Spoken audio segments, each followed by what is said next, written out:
trabajando en modalidad online y, bueno, probablemente una que otra clase también asincrónica. Yo creo que ya le hicieron antes, saben más o menos de qué se trata. Mm, Así que yo voy a buscar en ciertos momentos donde también les voy a dejar ahí actividades para que las puedan desarrollar en esos horarios, ¿ya? O dejarle una grabación, en, no sé, una clase a la semana, por ejemplo, cada 2 semanas, con una actividad para que ustedes la puedan desarrollar, ¿ya? En eso consiste como las clases asincrónicas o aula invertida. Pero les voy a avisar antes, por supuesto, ¿ya? Así que no se preocupen, em, que ahí les voy a estar avisando si es que la semana siguiente vamos a hacer algo con respecto a eso de las clases sincrónicas, pero no lo veo necesario todavía, ¿ya?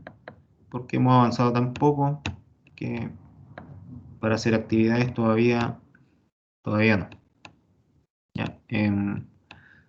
Bueno, esta primera etapa del curso consiste en ver más o menos el por qué o el cómo se formaron los yacimientos mineros.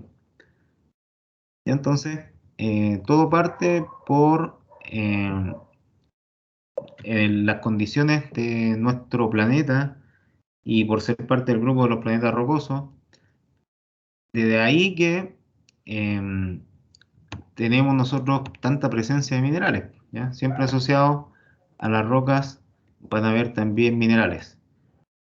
Vamos a tener diferentes tipos, tanto silicatos em, como metales, ¿ya? También van a haber muchos metales asociados acá a lo que tenemos, sobre todo en la corteza terrestre, la corteza continental.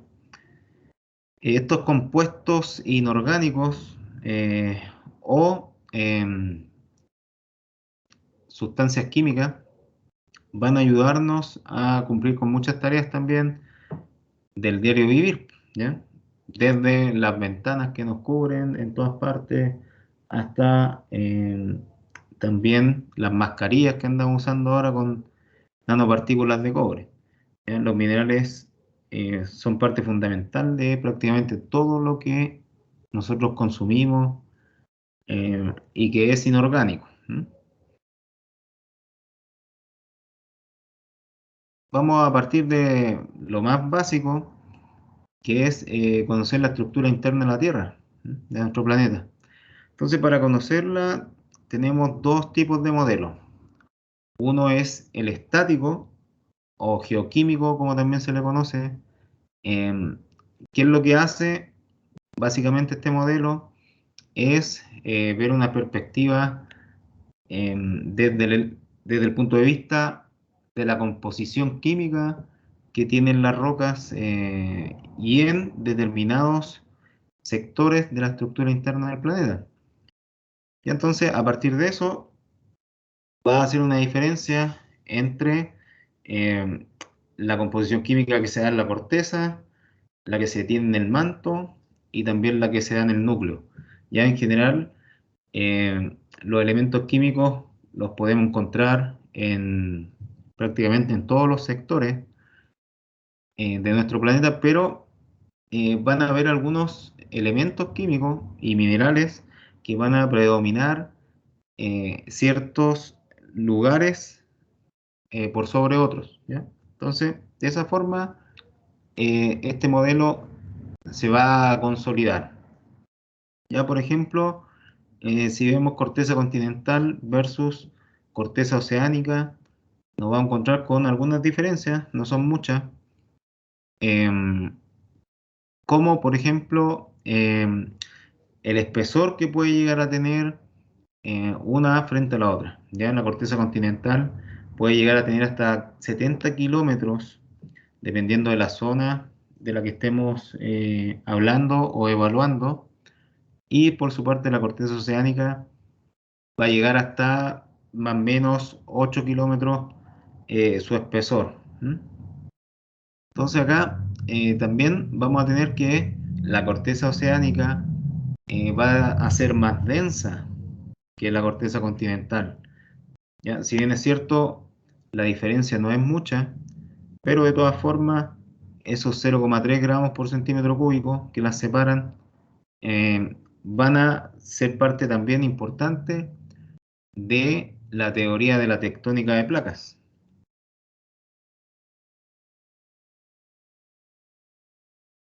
Respecto al manto, que es la capa que viene después de la corteza, lo vamos a encontrar con una temperatura muy alta, casi que puede llegar a 3000 grados Celsius. ¿Ya? Va a variar o se va a mover en ese rango, entre 2000 y 3000 grados Celsius. Las presiones en el manto también son considerablemente altas y la densidad, sobre todo en el manto interno, va a ser casi del doble de la corteza oceánica. ¿Ya? También podríamos hacer ahí una apreciación con respecto a la densidad. La densidad de la roca o de los componentes que van a estar ahí en cada una de estas capas va a ir aumentando a medida que se va a ir profundizando el estudio. Ya el manto externo entonces puede llegar a tener unos 400 kilómetros de espesor y el manto interno puede llegar a 2900 kilómetros desde la superficie. Hasta el final del manto interno tendríamos unos 2900 kilómetros. Y los núcleos, ya el núcleo externo y núcleo interno, van a tener ciertas variaciones de temperatura. En general, si se fijan ustedes, entre manto externo e interno, la temperatura máxima que puede abarcar el externo es muy parecida a la temperatura mínima que toma el otro manto, el interno. En ese caso, podríamos decir que también tiene relación con la termodinámica, ¿ya? Con el hecho de compartirse calor. Estas dos capas están tan juntas que se comparten calor, pero a medida que avanzan en profundidad, va a aumentar esta temperatura, ¿ya? Por una teoría que se llama gradiente geotérmico. ¿Ya? El gradiente geotérmico establece que por cada 33 metros que uno avanza en profundidad, va a aumentar 1 grado Celsius la temperatura. Entonces acá estamos hablando de kilómetros, de miles de kilómetros, entonces por eso aumenta tanto la temperatura a medida que uno va aumentando en profundidad. En el caso del núcleo externo, entonces, parte en 4000 grados Celsius, puede llegar a 6000. Núcleo interno parte donde termina el otro, ¿cierto? Porque también están juntos, por lo tanto se comparten el calor, pero como sigue avanzando en profundidad, aumenta a 6600 grados Celsius. Ya tenemos presiones bastante más altas de las que vimos, sobre todo tomando como referencia las cortezas, ¿ya? Son mucho más altas y las densidades, las densidades o estos pesos específicos que vamos a encontrar en el núcleo externo e interno son casi 4 veces más altas que las que teníamos en la corteza, ¿ya? Acá el núcleo interno, donde finaliza, en ese sector, teóricamente debería estar el centro de la Tierra, ¿ya? A 6370 kilómetros de distancia de la corteza. Ahí deberíamos encontrar lo que es el centro de la Tierra.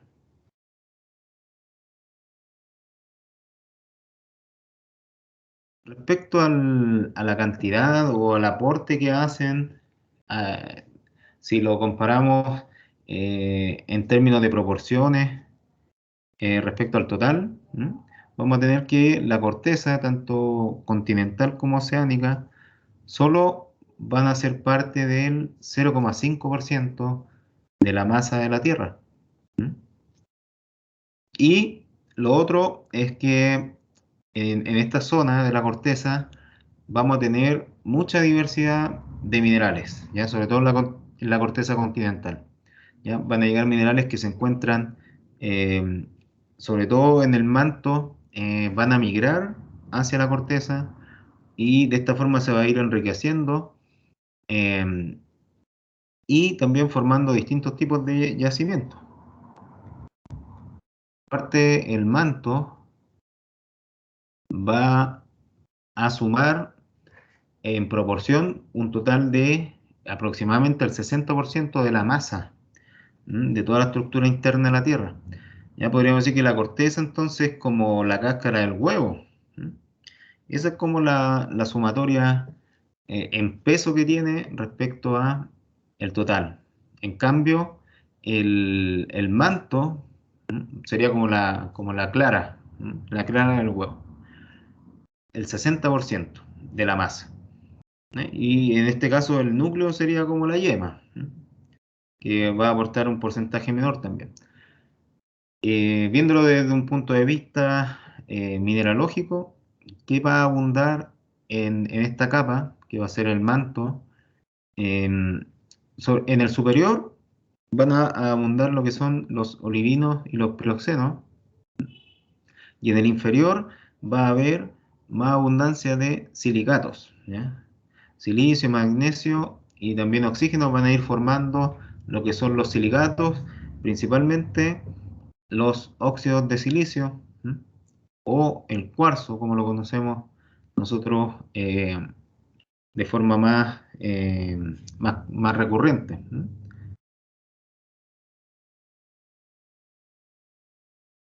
¿Qué más tenemos? En el caso del núcleo, se van a dar algunas situaciones bastante excepcionales, como por ejemplo que el núcleo interno, esta es una de las situaciones que más cuesta entender, ¿ya? Porque la, la lógica nos indica que ningún cuerpo puede permanecer en estado sólido si se enfrenta a 5000 grados Celsius o 6000 grados Celsius, ¿ya?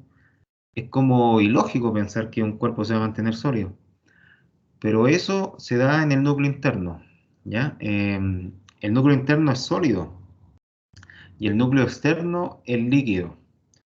¿Qué pasa? Que en el caso del núcleo interno, a pesar de tener esas temperaturas enormes en este sector, uno se encuentra con este tipo de consistencia por la acción de las elevadas presiones que hay en este lugar. ¿Ya? Las presiones hacen que los componentes del núcleo interno no cambien de estado, ¿m? No cambien de fase. Entonces se queden sólidos y, por otra parte, como las presiones no son tan altas en el núcleo externo, ahí sí se vuelve líquido. ¿Ya? Esa es una de las, como, entre comillas, rarezas que se dan en este sector o en esta capa interna de la estructura de la Tierra. ¿Qué vamos a tener ahí en el núcleo? Va a haber abundancia de hierro y níquel. Hierro y níquel. Entonces, esta combinación de elementos químicos también va a ayudar a que exista la presencia de el campo magnético en la Tierra, por ejemplo. Eso se lo debemos a estos minerales que van a estar presentes ahí en el centro de la Tierra, en el núcleo sólido, núcleo interno. Em, También la gravedad tiene mucho que ver con esta, estos elementos químicos que están ahí actuando de forma sólida. La sumatoria de los núcleos va a ser aproximadamente un 30% de la masa de la Tierra. Un 30%. Entonces la corteza prácticamente es la cáscara del huevo, solamente eso. Un resumen de lo que hemos estado hablando: modelo estático o geoquímico, recuerden que también se conoce así. Entonces tenemos la corteza.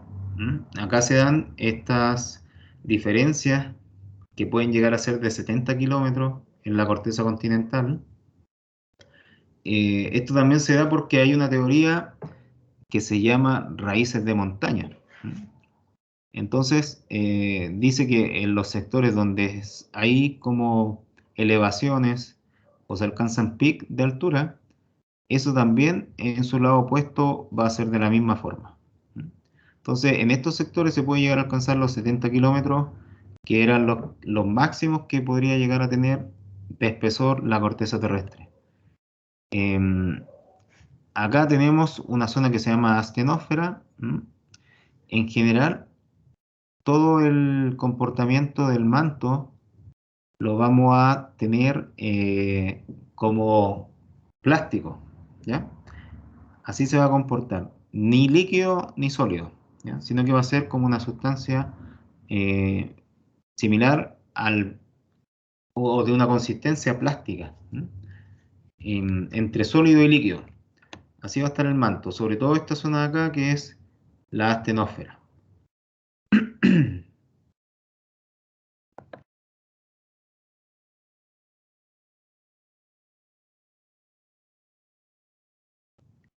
¿Ya? Entonces, aquí también vemos las distancias que van a haber entre la corteza o la superficie y también donde termina el manto, donde comienza el núcleo externo y donde comienza el núcleo interno, ¿ya? Para finalizar acá, donde debería estar en teoría el centro de la Tierra, a 6.378 kilómetros. Esa es la distancia que se debería alcanzar para poder llegar a tener eh, para poder llegar al centro de la Tierra. 6.378 kilómetros. Va a haber otro modelo con el que podemos estudiar las estructuras internas de la Tierra, que es el modelo geofísico, o también dinámico, como se conoce. ¿En qué se basa este modelo? Eh, bueno, principalmente va a estar fundamentado en el estudio de las ondas, ya en la propagación de las ondas sísmicas. Así es como se hacen los estudios con este modelo y como también se obtienen las diferentes capas que componen la estructura interna de la Tierra. ¿Ya? Entonces, a través del movimiento, la propagación de las ondas que se van a ir dando en estas distintas regiones, vamos a obtener que van a ser tres las que se pueden distinguir, ¿ya? A través del comportamiento de la onda sísmica cuando pasa por este medio. ¿Ya? Entonces, eso también tiene relación con los esfuerzos mecánicos que se dan en cada sector y la transmisión de la energía. ¿Ya? Entonces, una imagen explica más que 1.000 palabras y por lo tanto aquí tenemos a qué hace referencia la teoría del modelo geofísico. ¿Ya? Entonces tenemos que parten acá en la corteza, muy parecidas, ¿cierto? La onda S, que es la roja, y la onda P, que en este caso sería la celeste o calipso. En general, el comportamiento que tienen ambas es muy similar. Tienen tendencia a subir en ciertos sectores. Por ejemplo, acá en terrenos sólidos es casi constante su movimiento. Pero cuando pasan a terrenos que son más plásticos, como es la astenósfera, tienden a ampliar eh, sus sí, su amplitud de onda tiende a aumentar. ¿Ya? Eso pasa en ambas, tanto en las ondas S como en las ondas P. A medida que comienzan a ingresar al manto, también su movimiento es relativamente similar, en el manto externo sobre todo, pero en el manto interno ya comienzan a haber algunas diferencias entre ellas, llegando así hasta el núcleo externo, ¿ya? En el núcleo externo, la onda P disminuye mucho su velocidad, ¿ya? Porque la gráfica acá está mostrando lo que es la profundidad, ¿cierto? Aumento en la profundidad versus la velocidad que alcanza cada una de las ondas.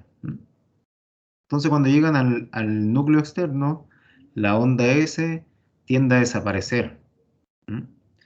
En cambio, la onda P baja su magnitud y puede llegar a tener o a bajar hasta aproximadamente unos 8 kilómetros por segundo, ¿ya? Igual sigue siendo una velocidad muy, muy alta, pero la onda S tiende a desaparecer.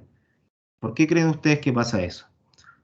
de que la onda P baja su velocidad, pero sigue transitando por el núcleo externo, pero la onda S desaparece.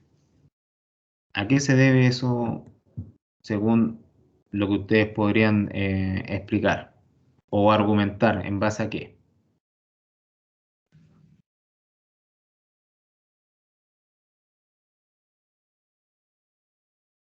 ¿Mm? ¿Sí? Porque el manto externo es, o sea, el núcleo externo es líquido. Sí, justamente por eso. ¿Ya? El núcleo externo, al ser líquido, la onda S no se puede propagar en ese medio. Em, entonces, ese comportamiento que tiene acá es como normal, ¿no? En una onda S.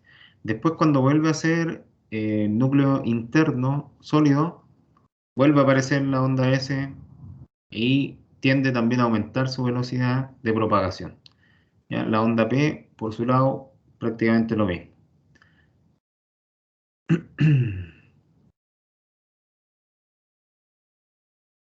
Según el modelo dinámico, vamos a tener entonces eh, las siguientes regiones de estudio. La primera es la litósfera. Esta va a ser la capa más externa eh, que el modelo dinámico va a definir y que podría llegar a tener aproximadamente unos 100, 150 kilómetros de espesor. O sea, ¿qué quiere decir esto? Que la litósfera, según lo define acá el modelo dinámico, va a ser parte de corteza con parte de manto, ¿ya? La litósfera. Y al mismo tiempo, corteza y manto del modelo geoquímico o del modelo estático, ¿ya? Y en este lado vamos a encontrar que bajo la litósfera va a estar la astenósfera, ya que este es el sector donde el manto se comporta más plásticamente, ¿ya? Una mezcla entre sólido y líquido. Es como una pasta que va a haber ahí de roca como fundida, pero no líquida.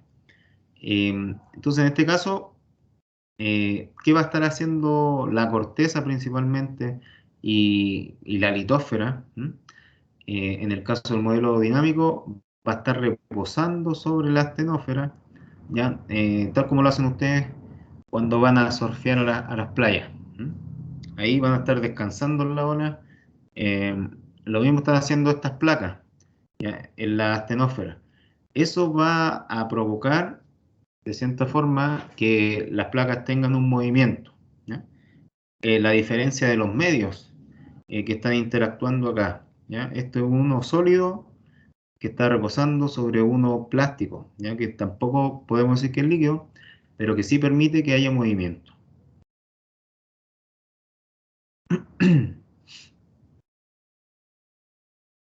Bajo entonces la litósfera va a estar la astenósfera, eh, en constante movimiento, por supuesto.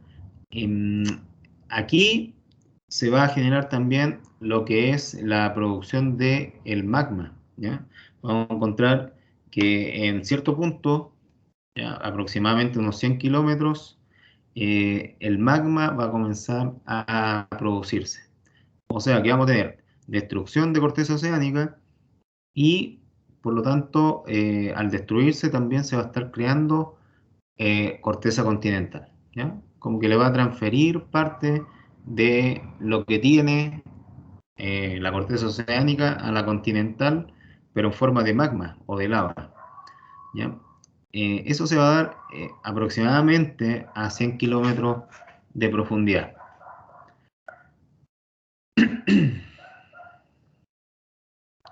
La mesósfera, por su parte, va a ser como el manto interno, ¿ya? O sea, la parte que va a estar más cerca del núcleo. Y, por lo tanto,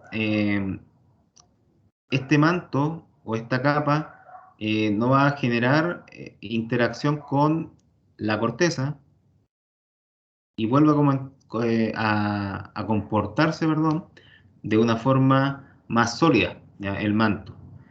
En general, esto tiene relación con las presiones, pues, al igual que el núcleo interno, a pesar de tener mayor temperatura que el externo, se comporta sólido en base a las altas presiones que tiene acá. Lo mismo pasa con la mesósfera.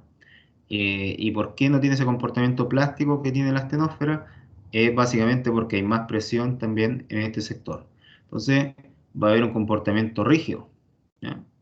Entonces aquí vamos a tener sólido en este sector plástico, y en este sector vuelve a ser más sólido el comportamiento del manto, ¿ya? Entonces en ese caso, y después vuelve a ser, o sea, sólido, plástico, sólido, líquido, sólido.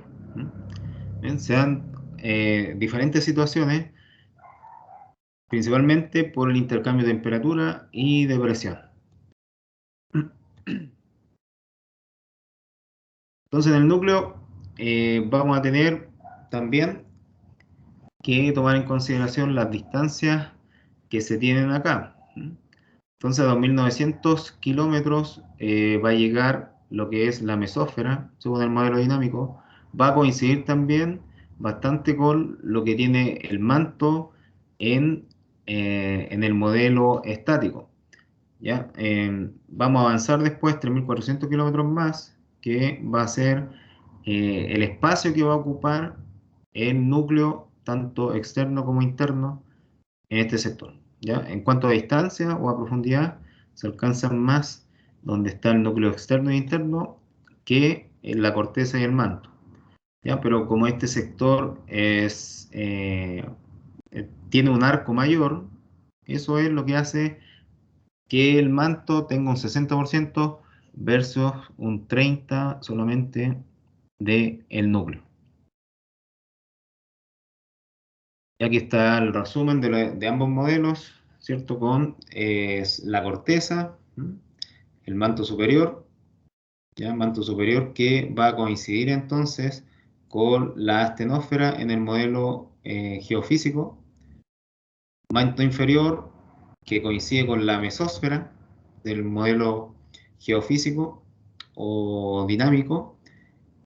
Y el núcleo externo e interno, que este sector completo en el modelo geodinámico se le conoce como endosfera, ¿ya? Entonces tenemos litosfera, astenósfera, mesósfera y endosfera. En cambio acá tenemos corteza, manto superior, manto inferior, núcleo externo, núcleo interno.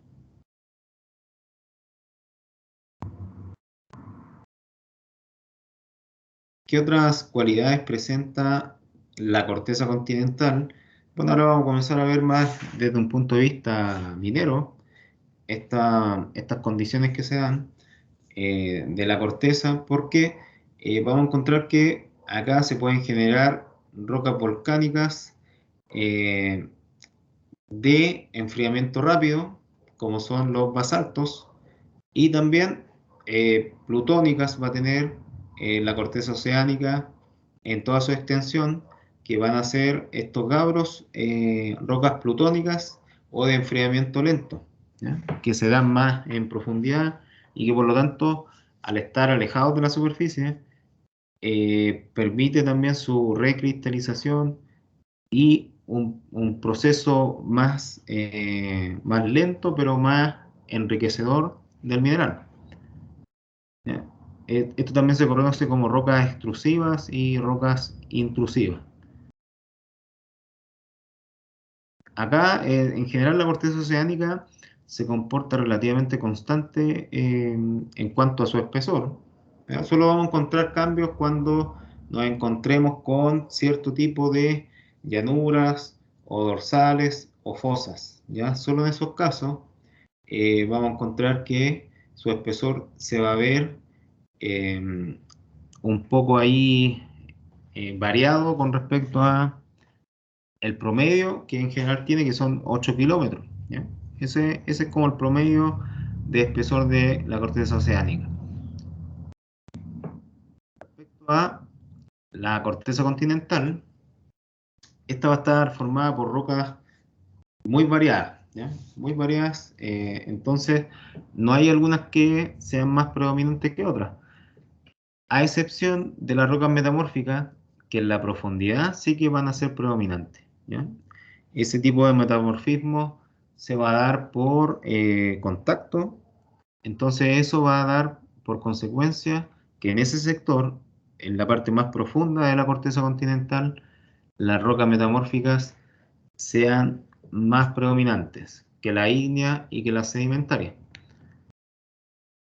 Acá también vamos a tener diferentes tipos de superficie, o sea, la topografía va a ser bien irregular, formando valles, montañas, mesetas, algunos tipos de fosas también. Y eso va a también dar como resultado que su espesor podría llegar a tener unos 70 kilómetros. ¿Ya? Esta superficie heterogénea, ¿ya? Que no es tan homogénea como la oceánica, va a dar por consecuencia que en algunos sectores alcancen los 70 kilómetros.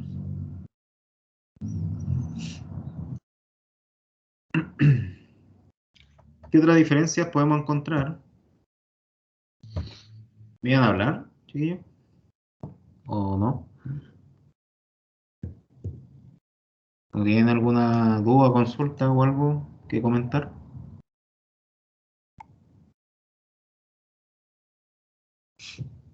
Pensé que me iban a hablar, pero no. Ya. Entonces tenemos acá eh, que la corteza oceánica va a tener un mayor peso específico que la continental. Eso va a tener implicancias o repercusiones sobre todo en la teoría de la tectónica de placas. ¿Ya? Ahí se va a ver bien fundamentado esto de que la corteza oceánica es más pesada que la continental.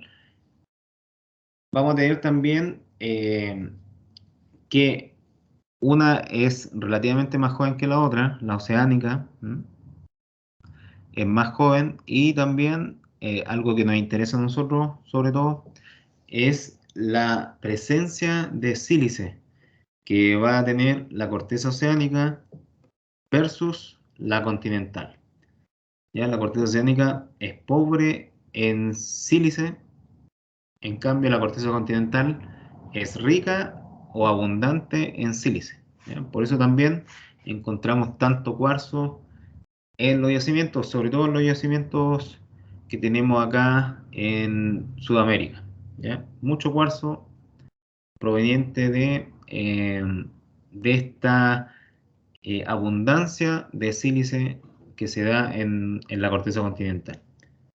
¿Ya? Sobre todo en estos sectores de Sudamérica tenemos demasiado.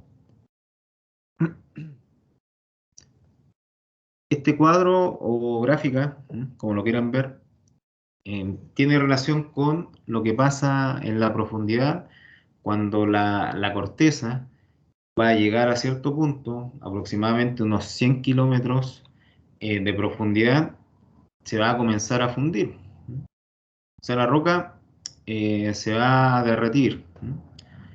Y en ese punto, a 100 kilómetros aproximadamente de profundidad, vamos a ver que también ese magma va a comenzar a migrar a zonas más superficiales. ¿Ya? A pesar de que 30 kilómetros sigue siendo una distancia considerablemente alta, eh, va a haber migración de magma hasta cámaras magmáticas, que se van a estar generando aproximadamente a unos 25 30 kilómetros de profundidad.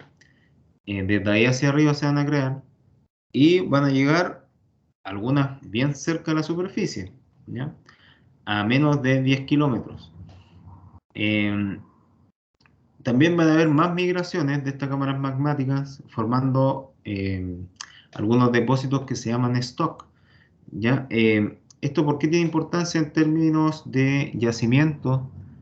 Bueno, porque las cámaras magmáticas eh, tienen relación con los yacimientos tipo pórfido cuprífero. Ahí se van a estar generando este tipo de yacimientos cerca de ellas. En cambio, los stock es probable que se generen acá yacimientos más tipo manto, más verticales o yacimientos lenticulares también puede que se generen en esta zona, donde está como la migración de las cámaras magmáticas más en la superficie. Ya, aquí ya podríamos estar hablando de unos 3 o 4 kilómetros aproximadamente, no, 3 yo diría, de respecto a la superficie. ¿Ya? Esta imagen también tiene una referencia respecto al, al tipo de perforación más largo que se ha hecho. ¿Ya? Me parece que fue un sondaje que se hizo y logró alcanzar 11 kilómetros. ¿Ya? 11 kilómetros. Eh, Parece que se ha superado esa marca. ¿Ya? Hace poco vi que la habían superado y parece que llegó a 16 kilómetros la excavación más profunda que se ha hecho. ¿Ya? Pero en minería, en general, se llega a 2 o 3 kilómetros de profundidad, ¿ya? Con los desarrollos, por supuesto, ¿ya? No, no con sondaje exploratorio, sino que con los desarrollos, ¿ya? Minas que se encuentran a 1 kilómetro de profundidad, como por ejemplo, tenemos el caso de Chucky, ¿m? Chucky subterránea, parte de 1 kilómetro de profundidad, de ahí se van generando los bloques hacia abajo, ¿ya? Y tenemos otros ejemplos más, donde pueden llegar hasta 2 o 3 kilómetros de profundidad, ¿ya? Por eso estas referencias están relativamente bien, ¿ya? Hasta donde llega una mina, hasta donde se llega a una excavación o una perforación exploratoria, y donde comienzan a aparecer también algunos tipos de yacimientos que son los que más explotamos también en la actualidad, pórfidos cupríferos y tipo manto, ¿ya? Las vetas en general se encuentran más en superficie, ¿ya? Muchas vetas incluso pueden llegar a, a desencadenar o a salir como afloramientos en la superficie. Así que en ese caso también se debe también a la migración del magma, ¿m? Que va a tener un enfriamiento probablemente más rápido por el hecho de encontrarse con zonas hidrotermales, ¿ya? Más en la superficie. Bueno, pero más temas de yacimiento y la creación de ellos vamos a estar viendo la próxima clase, ¿ya? Ahora estamos como en la etapa previa de, de la corteza y el comportamiento que tiene. En la corteza continental encontramos diferentes tipos de alturas a las que podemos nosotros estar expuestos, ¿ya? Acá hay que tener cuidado cuando se superan los 2000 o 3000 metros sobre el nivel del mar, ¿ya? Que son prácticamente todas las cumbres que tenemos acá, eh, están sobre 2000 o 3000 metros con respecto al nivel del mar, ¿ya? Siendo la más alta el monte Everest, ¿ya? A 8848 metros. Esa es la cumbre más alta que encontramos en la corteza, ¿ya?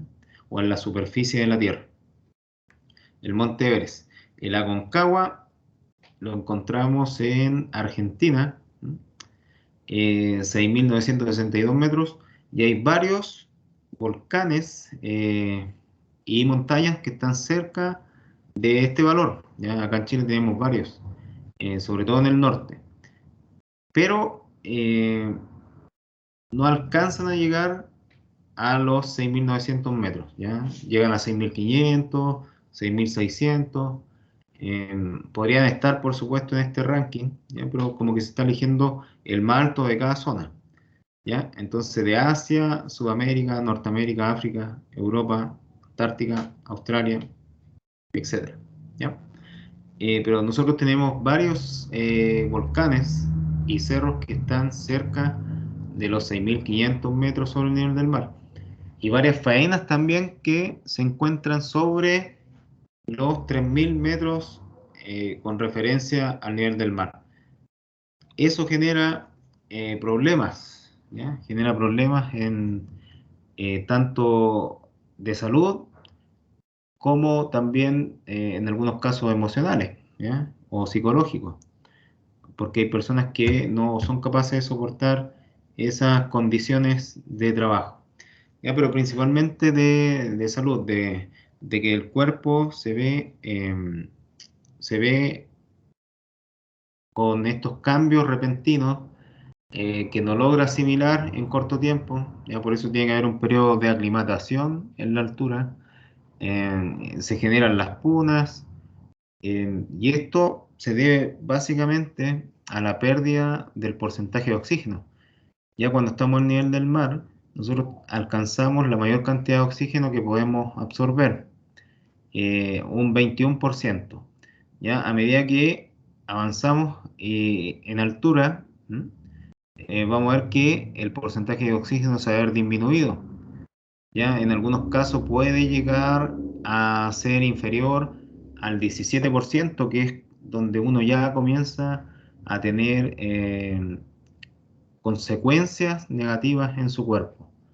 Sobre los 4.000 metros, ahí más o menos podemos tener un 17% de oxígeno versus el 21% que tenemos acá al nivel del mar.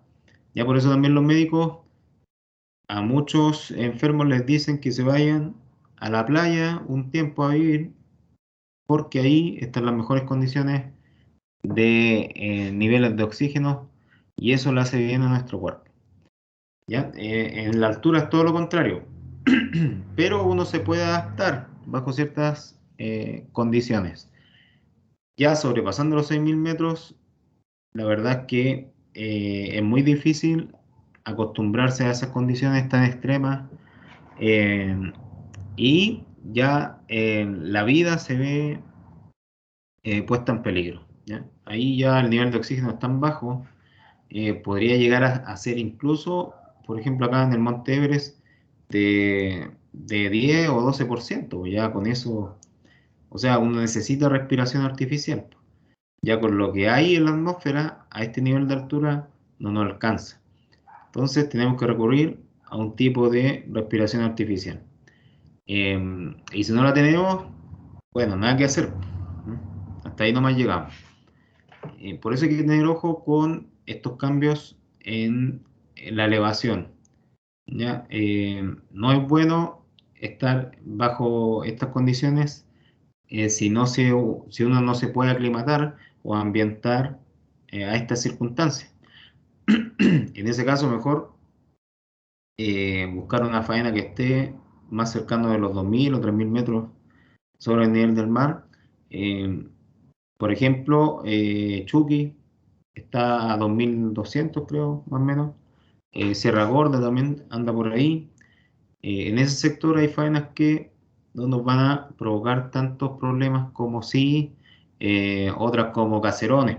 ¿Ya? Caserones 4.500 metros sobre el nivel del mar. Ahí los viejos la sufren harto, ¿ya? Sobre todo cuando recién llegan. Pascualama, ¿para qué decir? Superar los 5.000 metros.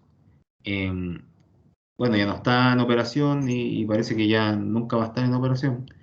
Pero el tiempo que estuvieron haciendo ahí trabajos también quedaban súper mal, porque el cuerpo no está acondicionado para trabajar bajo esas condiciones. ¿Ya? Respecto a la tectónica de placas, ¿qué vamos a ver acá? Que producto de la fundición de parte de la corteza oceánica, cuando se llega aproximadamente a los 100 kilómetros de profundidad, eh, vamos a ver que la migración del magma tiene relación con leyes de la termodinámica, ¿ya? Que dicen que en general el calor trata de buscar como sectores más fríos, ¿ya? Trata de buscar como liberarse o emigrar a sectores más fríos. Entonces, por eso, eh, dentro de otras explicaciones, por supuesto, otros fundamentos, vemos que el magma comienza a ascender y puede llegar a la superficie a través de los volcanes, ¿ya? El calor o este magma tiende a ascender por esa condición. ¿Ya? Entonces, ¿qué va a pasar? Que en esta zona de subducción, ¿ya? Que es parte también de lo que nosotros estamos acostumbrados a vivir acá en nuestro país, ya vivir en zona de subducción. Se van a crear muchos volcanes, ¿no? Y eso es lo que nosotros podemos ver también. Estamos rodeados de volcanes, ¿ya? Em, pero eso, por una parte, puede ser peligroso, ¿ya? Hay que aprender a vivir con ellos nomás. Cada cientos de años hacen erupción, así que no hay como tanto peligro. Pero sí es bueno en términos eh, de riqueza mineral, ¿ya? Donde hay volcanes, generalmente hay cámaras magmáticas y hay asociado a ellas algún tipo de yacimiento enriquecido en algún tipo de mineral, ¿ya?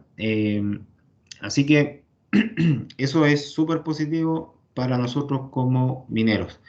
Además, dejando de lado también lo que es la energía geotérmica.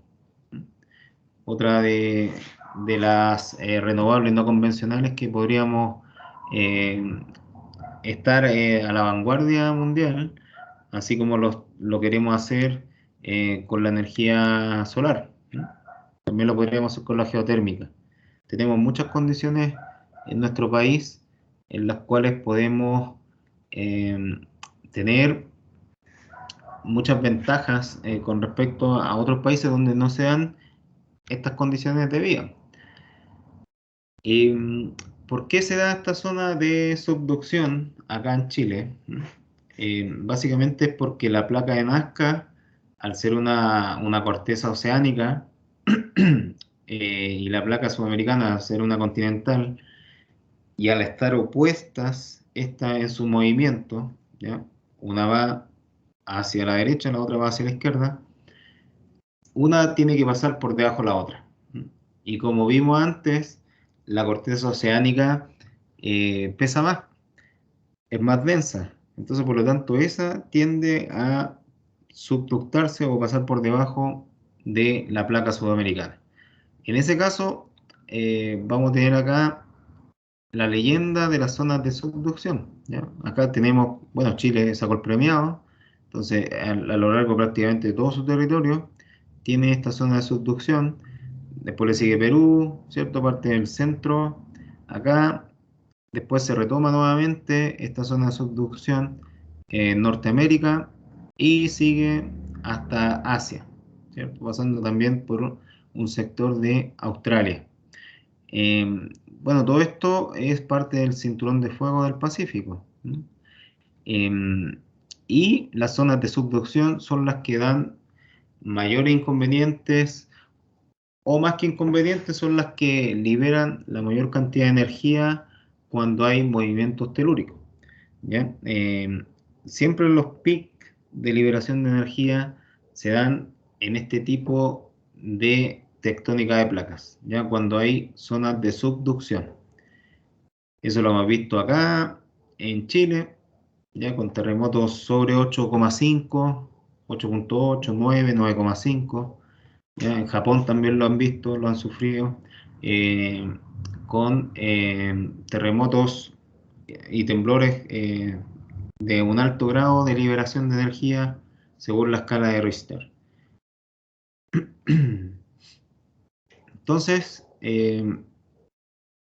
estos movimientos van a generar lo que son los focos sísmicos y los epicentros, ¿ya? Con la diferencia que el foco se da en profundidad y el epicentro se siente en la superficie.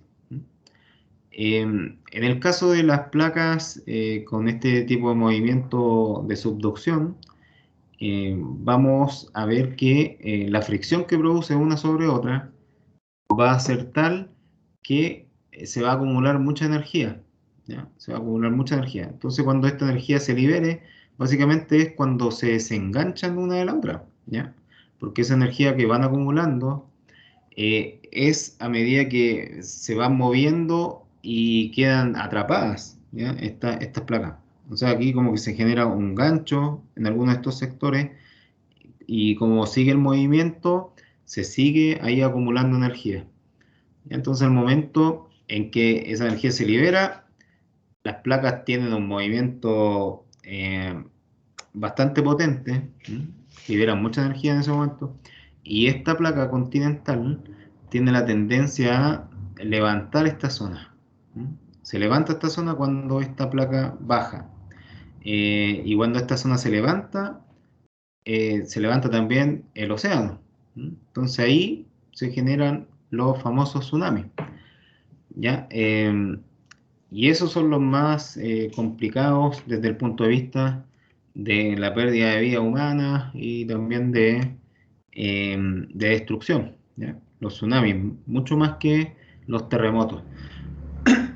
Ya los terremotos en países como Chile, Japón, básicamente o generan muy pocos problemas de infraestructura y también, bueno, todas las vías son lamentables, ¿cierto? Que se pierden, pero no son tan altas como en otros países, ¿ya? Están muy por debajo la pérdida de vida humana por terremotos y de infraestructura civil también, si lo comparamos con otros países, ¿ya? Uno tiene la tendencia a burlarse también. Eh, bueno, hablo así como a modo general, yo no lo hago, pero sí a nivel general se hace que en países sísmicos como Chile y Japón tienen la tendencia de reírse cuando en otra parte un sismo de 6 o 7 grados genera mucha destrucción, ¿ya? En ese caso, eso pasa por un tema de la superficie donde se genera, ¿ya? Van a haber sectores acá donde el contacto, ¿cierto? Va a estar aproximadamente a 30 o 40 kilómetros de profundidad, ¿ya?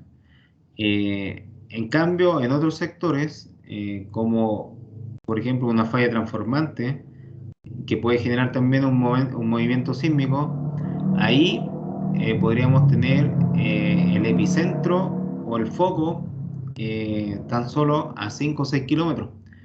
Y entonces por eso estos movimientos telúricos o estos terremotos, ¿ya? Que a pesar de que son de 6 grados o de 5, algo, o incluso de 7, generan tal nivel de destrucción, eh, son así destructivos porque están muy cerca de la superficie.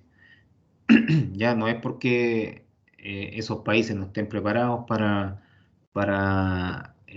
sismos de esa envergadura y su infraestructura sea precaria, no tiene relación con eso, a pesar de que todas las variables influyen ya en las consecuencias que se van a ir generando, pero no es tan solo por eso, es precisamente por el tema de que son más superficiales. Entonces la potencia o la escala de Mercalli con la que se siente es muy diferente a la que pueden tener otro tipo de zonas de interacción de placas como es acá la que tenemos nosotros, la zona de subducción. ¿Ya? 30, 40 kilómetros puede generarse el foco acá. En cambio en estas de falla transformante se puede dar en tan solo 5, 8 o 10 kilómetros de profundidad, ¿ya? Generando una liberación de energía menor, pero una impresión mayor en temas de superficie, ¿ya? O sea, hay mayor movimiento del que se transmite de acá de 30 o 40 kilómetros bajo la superficie, ¿ya? Es por eso que no son comparables, ¿ya? No son comparables. O sea, nosotros nos podemos comparar con cualquier país que tenga zona de subducción, pero no con países que tengan este tipo de movimiento de placa, ¿ya? Si bien es cierto, acá nos hemos preparado, tenemos también normas súper estrictas, estamos al nivel más alto de la construcción, eh, de, de infraestructura que sea capaz de soportar este tipo de movimientos.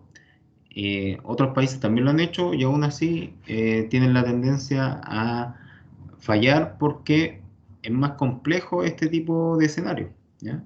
Que el de la zona de subducción. Como les dije, acá se libera más energía, pero acá es menos energía, pero más cerca de la superficie. vamos a tener otro tipo de placa que es donde se van a alejar, se van a separar entre sí, ¿ya? Ese tipo de escenario se conoce como zona de creación de corteza. A pesar de que en la zona de subducción también tenemos una zona de subducción, aquí también tenemos creación de corteza, entonces vamos a, en este escenario, vamos a estar destruyendo corteza oceánica para generar corteza continental. En cambio acá eh, vamos a estar creando corteza eh, oceánica, ¿cierto? En el mismo sector donde va a estar la zona de la corteza oceánica, ¿ya? Esa corteza oceánica en algún momento va a llegar acá, va a bajar, se va a destruir y va a generar corteza continental. Ya podríamos decir que este es como un ciclo de compartir minerales y compartir riqueza entre la corteza oceánica y la continental, ¿ya? Están constantemente compartiendo sus elementos y por lo mismo también encontramos yacimientos tan diversos en diferentes zonas del planeta. Y entonces los bordes divergentes, que era el último ejemplo que vimos, o bordes constructivos, como también se conocen, en este caso las dos placas tienen un movimiento contrario, ¿m? Se están alejando una de otra, a diferencia de el borde convergente o la zona de subducción, que va a ser más destructivo. En este caso vamos a tener una de las dos placas se va a estar destruyendo, ¿cierto? En función de la otra que se va a estar generando. Por lo mismo, se le dan los nombres de bordes constructivos y bordes destructivos. Y el borde de falla transformantes, que se conocen como también los pasivos, ¿ya? Que era el otro tipo de sector donde se podían dar movimientos telúricos. Ahí vamos a tener dos tipos de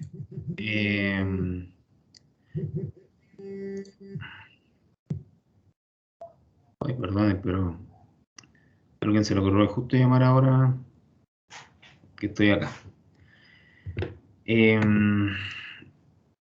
Ya, en este caso los bordes pasivos, lo que van a hacer es van a estar haciendo fricción entre ellos, ¿ya? Se van a estar haciendo fricción a través del movimiento de cisalle. Y en ese caso, solo se va a estar transformando la corteza.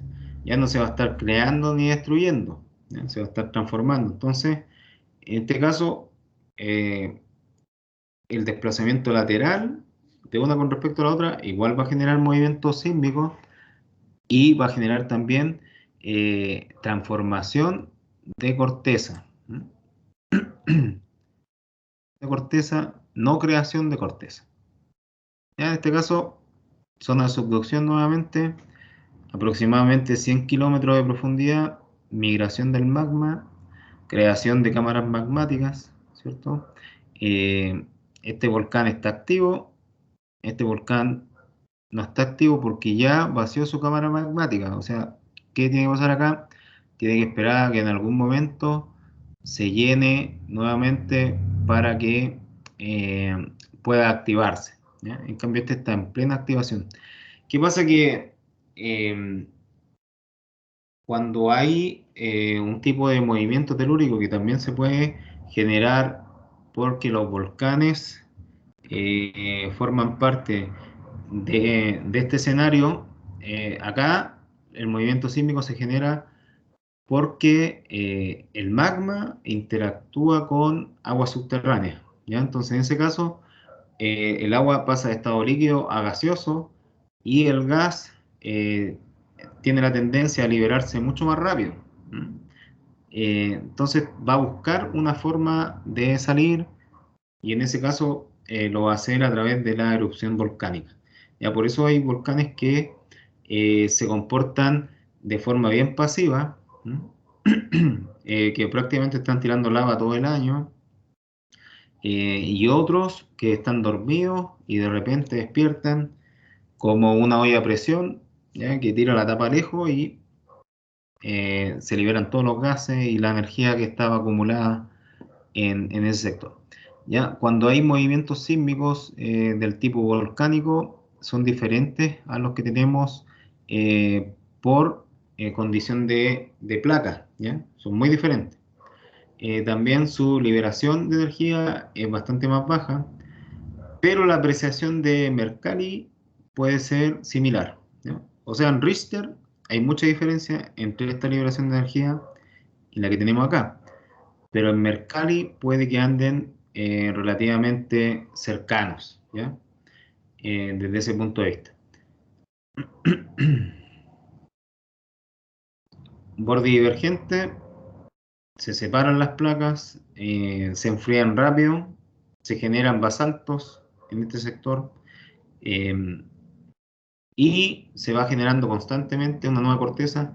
No se descarta también en este sector la creación de islas, ¿ya? Las islas también tienen o nacen a consecuencia de este tipo de borde divergente, ¿ya? En la generación de islas tiene mucho que ver. Falla transformante, ¿qué es lo que va a hacer? Va a generar dorsales, también va a generar algún tipo de cerrito entre ellos. ¿Qué va a hacer? En algún momento puede generar un sismo, también pueden generar tipos de fallas como la de San Andrés, ¿ya? No sé si de la misma magnitud, pero similar en cuanto a la forma de originarse, ¿ya? Se debe a este tipo de movimiento de borde de placa, ¿ya? De falla transformante.